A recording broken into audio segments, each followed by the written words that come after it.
Veníamos hablando bastante de lo que fue la semana pasada, este encuentro del gobierno, del presidente de la Nación, con los representantes de la mesa de enlace, con el campo. Donde la gente del campo aparentemente sigue apostando a la paciencia infinita y ver si eso rinde. Esta mañana yo escuchaba a Grobocopatel señalando hemos revolucionado el campo, pero tengo en línea a un hombre, bueno, que su apellido preside, lo precede, quiero decir, a él, ligado su padre a los pequeños productores de la República Argentina, como fue el conocidísimo Humberto Volando. Tengo en línea a su hijo, que es José Luis Volando, vicepresidente en este caso de la Federación Agraria Argentina. Tengo entendido que estuvo también como el presidente en la Sociedad Rural. José, ¿cómo va? Fernando Alonso aquí en Radio 10. Gracias por atendernos. ¿Cómo estás? Hola Fernando, ¿cómo andas? Tal cual como decís vos, la semana pasada estuvimos ahí en Buenos Aires y bueno, siempre es importante destacar, principalmente para la gente que no es del sector, que el campo no es uno solo, ¿no? Porque el campo es gigantesca en la Argentina, es diferente las producciones y también el tamaño de los productores, por lo cual a veces existe como ese estereotipo, que claro, a veces se plantea en algunos lugares que en el campo son todos unos potentados. A mí me toca la parte de los chiquititos, pero bueno, sí, acá estamos, tratando de dar pelea lo que se puede. Pero es que históricamente fue así. Digo, uno tenía muy en claro, estoy hablando hace 30 años atrás, 40 años atrás, usted tenía muy en claro que la sociedad rural tenía unos intereses y la Federación Agraria representaba otros intereses, que son los productores pequeños y chicos. Y eso está muy bien. Esta mañana yo escuchaba a Grobocopatel, no sé si lo pudo escuchar, una nota bastante extensa, donde él hablaba que la llegada de los grobos revolucionó el campo porque habían metido a los pools de siembra. Y esto le daba la posibilidad que los productores se dediquen a producir y a los que saben hacer negocios a hacer negocios. ¿Coincide con eso? Y yo no coincido. A ver, en algún momento pude cruzar algunas palabras con él en el sentido de lo siguiente. Vamos a hacer la parte rápida, ¿no? Para ponernos en tema. Hasta los 90, las explotaciones, básicamente, en mayor cantidad de explotaciones agropecuarias eran familiares, papá, los chicos, papá, mamá y algún pariente trabajaban en el campo, en donde las labores se demoraban a veces días y días. Cuando viene el tema de la siembra directa y la aplicación de los agroquímicos, sí, ese trabajo se pudo, ¿cómo te puedo decir?, hacer mucho más rápido. Entonces ocurría que el trabajo en donde antes había 7, 8 familias haciéndolo, quizás una empresa, en este caso, como dice Grobocopatel, un pool, es un grupo o una empresa que va a trabajar el campo, puede hacerlo en donde antes lo hacían 7, 8 familias, lo hacía uno solo, como que se abreviaba y se apuraban los tiempos. Y en ese sentido, lo que era el sujeto agrario, que antes era la familia, pasó también a ser los fondos de inversión, es decir, gente que no estaba en el campo y que decía, me voy a ganar unos mangos. Entonces, en lugar de ponerlo en el banco, dice, bueno, venían estos pools, estas asociaciones, que Grobocopatel formó parte de ello, que decían, vamos a invertir en el campo de esta manera. Y entonces se agregó a la familia tradicional estos grupos grandes o empresas que se dedican a trabajar en el campo. Esa sería un poco la caracterización. Grobocopatel, digamos, fue uno más, no inventó nada, pero sí, con todo respeto, hizo un discurso o un relato acerca de la actividad que él desempeñó, como hay tantos otros. Lo que pasa es que, bueno, él salía en los medios y salía a decir esto, en lugar de que estoy tomando el campo de los pequeños productores, decía, los tomo como empleados, yo le doy la plata y ellos siempre y son empleados míos, para hacerte la corta, ¿no? Y entonces dice, armo una red, la red existía antes de él, lo que pasa es que en ese momento... ¿Y eso lo hizo bien? ¿Y eso lo hizo bien o mal al campo? A ver, una cuestión, es una realidad, a mí no me gusta. ¿Por qué? Porque donde había familia ahora hay empresas o mega empresas, pero también es cierto que la tecnología y la modernidad trae eso, entonces uno no puede estar en contra de cierta modernidad, pero sí, como nunca el Estado, y esto es importante decirlo a la gente de la ciudad, nunca el Estado reguló o contuvo o tuvo una política en favor de la familia en el campo, que es la que le da vida a los pueblos, a las escuelas, a los clubes, etcétera, etcétera. Es como que el pescado grande se comió al chico, por así decirlo. José, Sí. Acá te pregunta Nico Márcico. ¿Cómo estás, José? Nicolás ¿Cómo te va? Márcico te saluda. ¿Sabes que con esto que venías diciendo recién me quedé pensando, José, ¿cuál es la propuesta o qué es lo que le falta a ese sector o no se termina de escuchar o no terminan de acordar con dirigentes de la política, según quién gobierne, para que ese campo realmente apueste por el país, genere puestos de trabajo y haga y sume en una senda de crecimiento, ¿no? Y no se concentre cada vez en menos manos? Digo, ¿cómo se hace para eso? Sí, a ver, está muy bien la pregunta. ¿Yo qué diría? Vamos a hacer un esfuerzo que lo vamos a tratar de ver no solamente lo que pasa hoy, sino lo que estuvo pasando en los últimos años o décadas, te diría. El problema que hoy existe en el pequeño y mediano productor es el mismo que le pasa a la gente, al obrero, al asalariado o lo que fuera. ¿Qué ocurrió? En el país hubo un gran bodrio, ¿no es cierto? O sea, nunca terminamos de crecer, siempre hay problemas, nunca hay plata, el asalariado cada vez cobra menos, el empresario pequeño y mediano también, y a nosotros nos pasa lo mismo. ¿Por qué?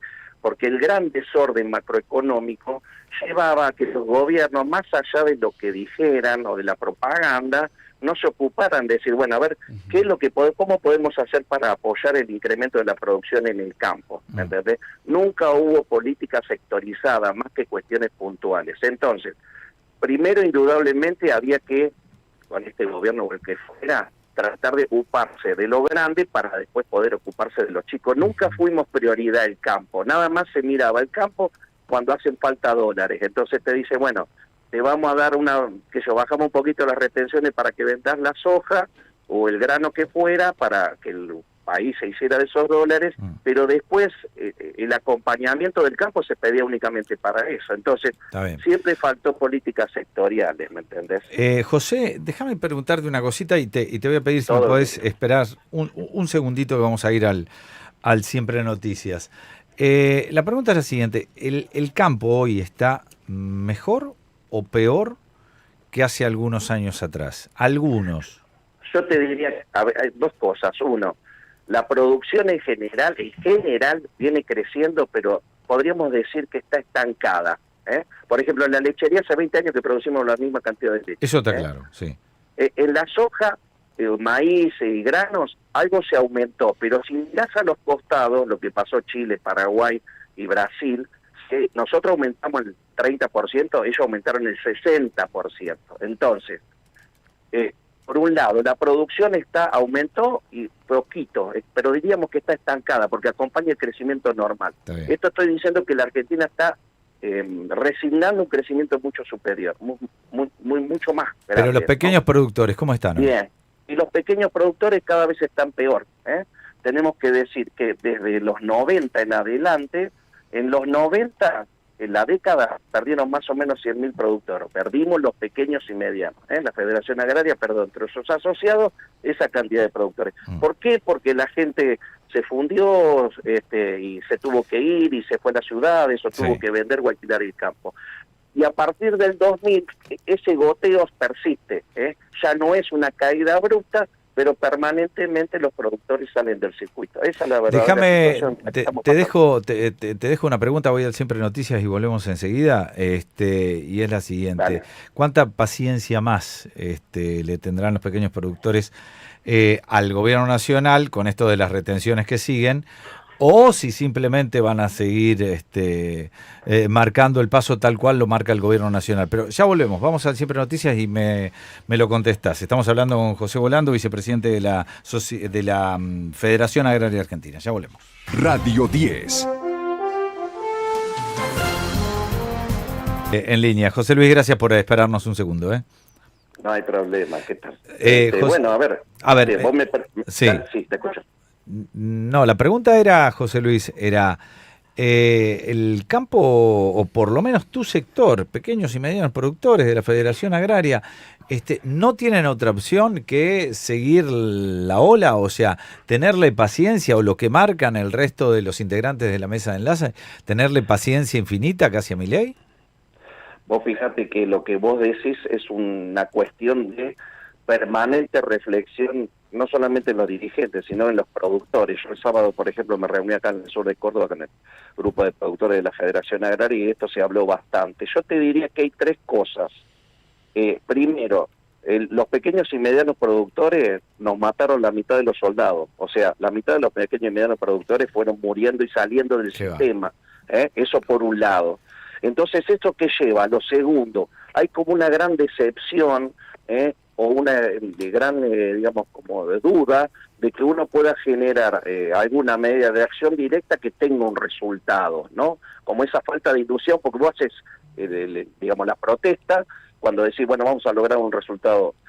Y tercero, el otro tema, que es bastante complicado, es que esta pelea política que está instalada, esta bendita grieta, por así decirlo, dificulta, porque, digamos, la última protesta fue allá en el 2008, por decir un número, y hace 15 años. O sea, pasó una vida, o por lo menos bastante tiempo, y hoy, hace 5 años, 3 años, 1 año, 4, o lo que fuera, cada vez que el campo no protestaba es porque estaba a favor del gobierno.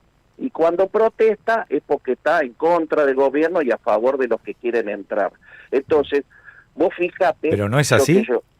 No es así, no es así. Hay un camino intermedio que tiene en lo siguiente. Yo, por ejemplo, dije en la rural, ¿no?, que nos fuimos con las manos vacías, los pequeños productores, y entonces vos tenés que en los mensajes que te dice la gente en las redes sociales, jódanse, ustedes lo votaron, eso falta, ¿por qué no salen como salían con el cristianismo? Se politiza partidariamente, entonces la discusión de lo que estamos hablando se pierde en esto de si somos mileístas o libertarios o si somos kirchneristas. Pero a ver, José, entonces, perdón. No permite ver eso, sí. José, pero sí, la tolerancia infinita a Milei, si se quiere, también es un acto político. A ver, estoy de acuerdo con lo que vos decís. ¿Entendés? Porque vos, sí. A ver, yo te hago esta pregunta, a ver, para salir del punto este. ¿Ustedes le plantearon a Milei que el dólar estaba atrasado?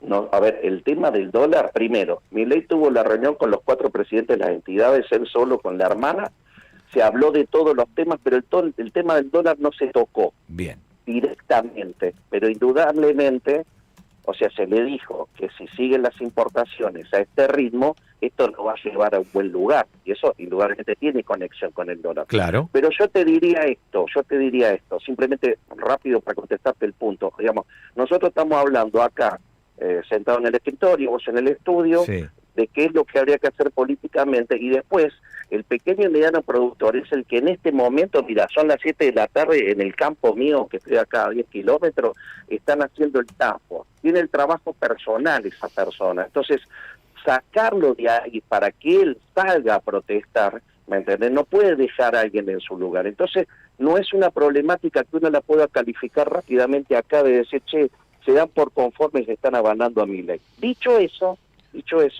pero para ir al punto y no esquivarle, el productor hoy en general, por este tema de que el campo sí o el campo no, en general apoya las gestiones que hace la mesa de enlace porque te da por lo menos una visibilidad o una fortaleza que quizás Federación Agraria sola hoy no la tendría. Y por ejemplo, nos recibe en la sociedad rural, y te voy a sinceramente, por gestión de la sociedad rural, porque Federación Agraria ha hecho un montón de pedidos y todavía estaríamos esperando en la puerta de Balcarce 50 para que pasen. Bueno, ese es otro punto además, ese es otro punto. Digo, las retenciones. ¿Le plantearon el tema de retenciones? El INTA, sí. ¿Le plantearon el tema del INTA? ¿Qué dijo el presidente? Para hacerte un resumen rápido que la gente no se pierda. 3 cosas. El tema de las retenciones siguió prometiendo, de que las va a quitar. En eso, alguno de la mesa de enlace te dice que bien, las va a quitar porque nos prometió, y nosotros decimos, nos vienen diciendo lo mismo hace 20 años. nosotros interpretamos no todo lo mismo, no es que la opinión del campo dice, bueno, vamos a seguir esperando, ¿me entendés? Tema del INTA y de los organismos como Banco Nación, etcétera, etcétera, anda a hablar con los, digamos, la gente, los funcionarios que tienen. Y los temas específicos de la Federación Agraria, agricultura familiar, ley de arrendamiento, economías regionales, que le planteó la presidenta nuestra, la definición de mi ley fue, yo me ocupo de la macro, ustedes esos temas arréglenlo por su cuenta. Bueno, entonces, vos me preguntás a mí y no es la respuesta, no es la respuesta que necesito o quiero o que no pueda llevar, no me sorprende, pero bueno, en base a eso ahora uno tiene que seguir trabajando y quizás sí ir tratando de endurecer un discurso para no mostrar la política, sino que las cosas acá en el interior están complicadas. Nico Márcico. Disculpame que te interrumpa, pero lo comparto acá también con la mesa, me acaba de llegar un dato y lo quiero compartir con vos para tener una mirada que tiene que ver con lo que Fernando recién te preguntaba, ¿no? Está confirmado que a fin de mes se va Eduardo González, que va a dejar de ser el interventor de los medios públicos, y lo que sorprende es que se acaba de confirmar que en su reemplazo todo indica el que va a llegar es Carlos Curchi, quien es actualmente el responsable de la comunicación de la sociedad rural, y responde a Nicolás Pino. Sí, a ver, hay una cosa. Vamos a la lectura de los gestos, porque lo importante también... Como gesto esto, ¿no? Que te pregunto, ¿no? Claro. Escúchame, salimos de la reunión, salen de la reunión, sale el agente Nicolás Pino a las risas y además abrazado con Milei. Cuando sale de la reunión, lo acompaña Milei hasta el auto y se quedan charlando un rato. La definición de Milei adentro fue, no tengo fecha para bajar las retenciones. Sin embargo, después el presidente de la sociedad rural hace declaraciones de que posiblemente exista algo. ¿Qué te quiero decir? Hay una relación admitida por ellos, personal, se ven semanalmente. Si hubiera alguna declaración, no lo va a hacer en favor del campo, Milei no lo va a hacer con la mesa de enlace, la va a hacer en la inauguración para colgarle la medalla a Nicolás. Y indudablemente lo que vos estás comentando también tiene que ver con eso. Indudablemente hay una alianza ahí o un entendimiento que nosotros no tenemos y de la cual somos espectadores de lo que está pasando y víctimas, si querés ponerle en esos términos. Víctimas, caramba. A ver, hay un rum muy fuerte y se ha dado durante el fin de semana. Se lo pregunto, ¿cómo les caería a los pequeños y medianos productores, a la Federación Agraria Argentina, un secretario de Agricultura o un ministro de Agricultura que se llame Nicolás Pino? Mira, por ahí no es lo que a nosotros más nos gustaría, pero por lo menos sería alguien que conoce el sector y más allá que no comparte ideológicamente, tiene cierta apertura, para algunas cuestiones. Entonces, hay los problemas comunes, por ejemplo, las retenciones que afectan al grande, el chico y el mediano, indudablemente supongo que si va a aceptar, lo va a hacer con la responsabilidad de tratar de que eso se resuelva. Entonces, en ese sentido, no tengo otra cosa que decirte, ¿viste? Está entendido que a la presidenta nuestra no la va a poner como secretaria de Agricultura. No, está claro. José Luis Volando, gracias por atendernos. Bueno, chicos, espero que haber sido claro y cualquier cosa. No, está muy bien. Les mando un gran abrazo. Chao. Abrazo grande. Chao. Bien. De vuelta, un recorrido por